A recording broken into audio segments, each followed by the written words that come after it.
Hello అండి, అందరికీ నమస్తే. Welcome back to my channel. నేను మీ మనోజ. ఈ వీడియోలో ఇది సండే వ్లాగ్ అండి. సండే మార్నింగ్ చర్చ్కి వెళ్ళొచ్చిన తర్వాత ఏమేమి స్పెషల్స్ చేశాము అనేది వీడియోలో మీతో షేర్ చేసుకుంటాను. ఈరోజు bagara rice, mutton curry and నాటుకోడి కర్రీ అయితే చేశాను. అది ఎలా చేశాను అనేది చూస్తూ ఉండండి. నా వీడియోలు మీకు నచ్చినట్లయితే ఏమైనా యూజ్ అవుతున్నాయి అనుకుంటే ఒక లైక్ చేయండి, సబ్స్క్రైబ్ చేసుకోండి. మీరు లైక్ చేయడం ద్వారా మరికొంతమందికి నా వీడియోని పుష్ చేసిన వాళ్ళు అవుతారనమాట. మా మామగారు డయాబెటిక్ పేషెంట్ కదా, తనకి 10:30 వరకు, అంటే 10:30కే తినేస్తారని కాదు, కానీ నేను ఒక టైం అనేది పెట్టుకుంటానమాట. ఖచ్చితంగా 10:30 లోపు ఒక రైస్ ఒక కర్రీ ఏదైనా చేసేసి ఫస్ట్ అయితే రెడీగా ఉంచుతాను. ఎందుకంటే ఆయన పెద్ద ఆయన కదా, ఎప్పుడన్నా ఆకలి అనిపిస్తే ఇప్పుడు ఆకలి అంటే అప్పుడు పెట్టేయచ్చు అని, ఇది మాత్రం ఖచ్చితంగా ఫాలో అవుతాను నేను. నాకు అందుకే వంట కొంచెం లేట్ అవుతూ ఉంటుందన్నమాట. ఒక కర్రీ చేసిన తర్వాత ఇంకొక కర్రీ అనేది చేస్తాను నేను. మటన్ ముందైతే వండేసి పక్కన పెట్టేద్దాము, మిగతా బగారా రైస్, ఇది చికెన్ తర్వాత చేద్దామని అయితే అనుకున్నాను. ముందైతే మటన్ చేసేస్తే అయిపోతుంది కదా అని మటన్ని ఒక గిన్నెలో వేసాను శుభ్రం చేద్దామని. చూస్తే అక్కడ మటన్ అంతా వైట్గా కనిపిస్తుంది, చూసారా? అదంతా బాగా ఫ్యాట్ ఉందన్నమాట, బాగా కొవ్వుగా ఉంది. అలా వండేస్తే అస్సలు కర్రీ మంచిగా అనిపించదు, నాకెందుకో ఇష్టం ఉండదండి. మళ్ళీ అదంతా క్లీన్ చేసి కత్తిపీట తీసుకొని మొత్తం తీసేసాను. దాన్ని చాకుతో తీద్దామంటే కుదరట్లేదు. అందుకే చూసారా, అది వైట్ అంతా మొత్తం ఇలా కత్తిపీటతో తీసేసాను అనమాట.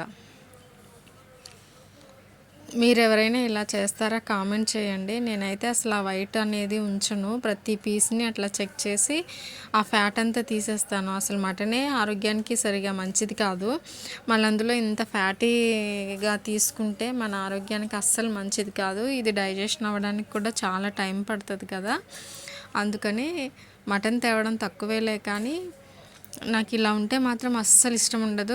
మీరు ఒకసారి అబ్జర్వ్ చేయండి, అలానే వండేస్తే కూర వండిన తర్వాత కూడా పైన తెల్లగా ఆయిల్ పైన తేలుతూ కనిపిస్తుంది అనమాట. అందుకే నేను అలా వండను. మీరు కూడా ఎవరైనా ఇలా మటన్ని క్లీన్ చేస్తే కామెంట్ చేయండి అబ్బా. ఇంకా మటన్ తాలింపు వేసేద్దామని, అది ఎంత 1/2 kgనే తీసుకున్నామో ఒక 3 ఆనియన్స్ కట్ చేసి తాలింపు అయితే వేసాను. డైరెక్ట్ నేను కుక్కర్లోనే వండేస్తాను. మళ్ళీ దాన్ని కుక్కర్లో వేసి దాన్ని పక్కకు పెట్టి మళ్ళీ తాలింపు వేయను, డైరెక్ట్ కుక్కర్లో తాలింపు వేసేసి అన్నీ అందులో వేసేసి ఒక 4-5 విజిల్స్, అంటే మటన్ లేతదైతే ఒక 5-6 సరిపోతాయి, కొంచెం ముదురుదైతే 7-8 వరకు పడతాయి అన్నమాట. ఈ ఆనియన్స్ అన్నీ తీసుకొని తాలింపు కూడా వేసాను.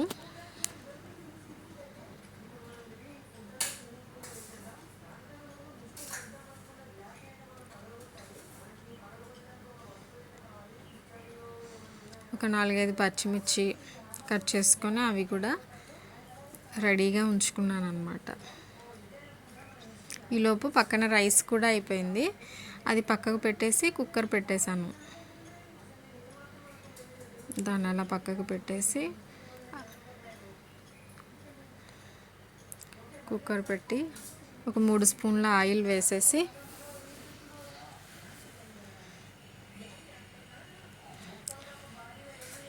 నేను ఇలా ఒక పని చేసుకుంటూ మధ్యలో ఏమైనా పనులు ఉంటే అవి చేస్తూ ఉంటాను. ఆ గిన్నె వేడెక్కి గిన్నెలో కొంచెం వాటర్ ఉన్నాయన్నమాట, కుక్కర్ గిన్నెలో. అవి వాటర్ అంతా కొంచెం వేడికి హీట్ చేస్తే ఇనికిపోతాయి కదా, అందుకని వాటర్ ఇనికిపోయిన తర్వాత ఆయిల్ వేసాను. కొంచెం ఈ ఆయిల్ వేడెక్కాలి కదా, ఈ ఆయిల్ వేడెక్కే లోపు బగారా రైస్లో వాటర్ వేసేసి కడిగేసి వాటర్ కూడా వేసి పక్కకు పెట్టేశాను అన్నమాట.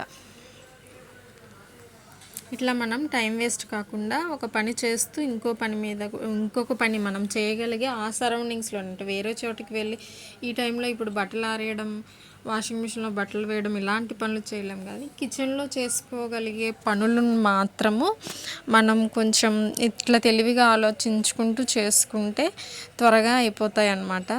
లేదు కర్రీనే అవ్వాలి, మళ్ళీ రైస్ కడిగి పెట్టాలి అంటే అవ్వదు కదా. ఇట్లా మేనేజ్ చేసుకుంటూ ఉంటాను నేను.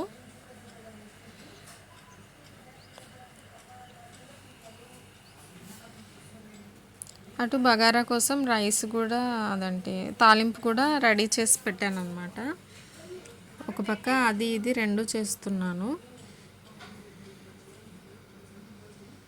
బగారా రైస్ వండేటప్పుడు తాలింపులో ఫస్ట్ నేను కరివేపాకు, పుదీనా, కొత్తిమీర కొంచెం లైట్గా వేస్తాను అనమాట. అది వేసిన వెంటనే ఆయిల్ అంతా ఒక మంచి ఫ్లేవర్, ఒక మంచి కలరు, ఒక లైట్ గ్రీన్ కలర్లోకి పిస్తా గ్రీన్ కలర్లోకి వస్తుంది. అప్పుడు నేను బిర్యానీ సామాన్లు అవన్నీ వేసేస్తాను. వేసిన తర్వాత ఉల్లిపాయలు, పచ్చిమిర్చి, అది కొంచెం వేగిన తర్వాత అల్లం వెల్లుల్లి పేస్ట్ వేస్తాను. ఖచ్చితంగా బగారా వండితే ఆయిల్తో పాటు నెయ్యిని కూడా వాడతాను నేను. మీలో ఎంతమంది ఇలా చేస్తారో కామెంట్ చేయండి. మటన్ కూడా తాలింపు వేసేసాను. ఈ నాన్ వెజ్ కూరలు వండేటప్పుడు అల్లం వెల్లుల్లి పేస్ట్ నేను ఎందుకో ముందు వేయాలనిపించదో, అలా వేస్తే ఏమవుతుందంటే అడుగు అంటుకుంటుంది అనిపిస్తుందండి. అడుగు త్వరగా అంటుకుంటుంది అనమాట. అందుకని నేను ఏం చేస్తానంటే కొంచెం కర్రీ అనేది హాఫ్ బాయిల్ అయిన తర్వాత అల్లం వెల్లుల్లి పేస్ట్ అనేది వేస్తాను. మీలో ఎంతమంది ఇట్లా మధ్యలో వేస్తారో కామెంట్ చేయండి. మా అమ్మ వాళ్ళు అయితే ఉల్లిపాయలు వేగిన వెంటనే అల్లం వెల్లుల్లి పేస్ట్ వేసి ఆ పేస్ట్ కూడా కొంచెం వేగిన తర్వాత నాన్ వెజ్ కర్రీస్ ఏవైనా చేస్తారు. కానీ నేను అలా చేయను. అల్లం వెల్లుల్లి పేస్ట్ కొంచెం అడుగంటుకుంటుంది అనిపిస్తుంది. కర్రీ కొంచెం హాఫ్ బాయిల్ అయిన వెంటనే మనం ఉప్పు వేస్తాం కదా, ఉప్పు వేసిన వెంటనే నేను అల్లం వెల్లుల్లి పేస్ట్ వేసేస్తాను. అప్పుడు పచ్చివాసన కూడా ఏం రాదు, కర్రీ కూడా చాలా బాగుంటుంది, అడుగంటుకోకుండా ఉంటుంది. ఒకసారి ఇలా కూడా ట్రై చేసి చూడండి, చాలా బాగుంటుంది కర్రీ. ఇదిగోండి మధ్యలో అల్లం వెల్లుల్లి పేస్ట్ వేసాను. అటు ఒక పక్క దానికి కూడా వేసేసి పెట్టాను. ఇందులో కొంచెం గ్రేవీ కోసం నేను ఏం చేశాను అంటే కొంచెం జీడిపప్పు, గసగసాలు, కొబ్బరి పొడి ముందుగానే నానబెట్టేసి పెట్టుకున్నాను. అందులో టమాటా వేసి మిక్సీ పట్టి ఆ గ్రేవీని ఇందులో వేస్తున్నాను అనమాట. కొంచెం గ్రేవీగా ఉంటుంది కర్రీ అని చెప్పేసి. ఇది కూడా వేగుతుంది. వాటర్ కూడా బాగా బాయిల్ అయ్యాయి.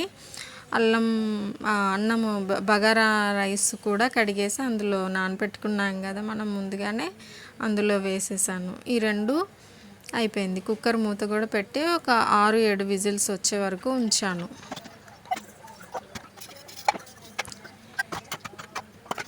ఇట్లా ఒకే టైంలో మల్టీ టాస్క్లు చేసుకోవచ్చు కదా. అట్లా కుక్కర్ విజిల్ పెట్టాను, అందులో రైస్ కూడా వేసాను. ఆ రెండు అవుతుంటాయి. ఈలోపు నేను టైం వేస్ట్ కాకుండా గిన్నెలు కూడా కొన్ని ఉంటే ఇవి కడిగేసుకుంటున్నానండి. అసలైతే మాకు పనావిడ ఉంది గిన్నెలు కడగడానికి మాత్రం. ఓన్లీ గిన్నెలు మాత్రమే కడుగుతుంది. అయితే ప్రతిదీ మనం వేయలేం కదా. ఇక్కడ వంట చేసేటప్పుడు కొన్ని అంత బాగా ఏమీ జిడ్డు పట్టుకోవు కదా. ఇట్లా చిన్నవి మనం కొత్తిమీర కడిగిన గిన్నెలు, పుదీనా కడిగిన గిన్నెలు, ఇప్పుడు బిర్యానీ రైస్ మనం ఒక దాంట్లో నానబెట్టాము ఆ బౌలు, ఇలాంటివన్నీ ఉంటాయి. అవి ప్రతీదీ తీసుకెళ్ళి అంట్లల్లో వేయలేం కదా. అలాంటి చిన్నవన్నీ నేనే కడిగేసుకుంటూ ఉంటాను. టిఫిన్ ప్లేట్స్ అవి. ఇక్కడ నాటుకోడి తీసుకొచ్చారు కదా, అదేం చేస్తున్నా అంటే ఆల్రెడీ మటన్ ఉంది, ఇది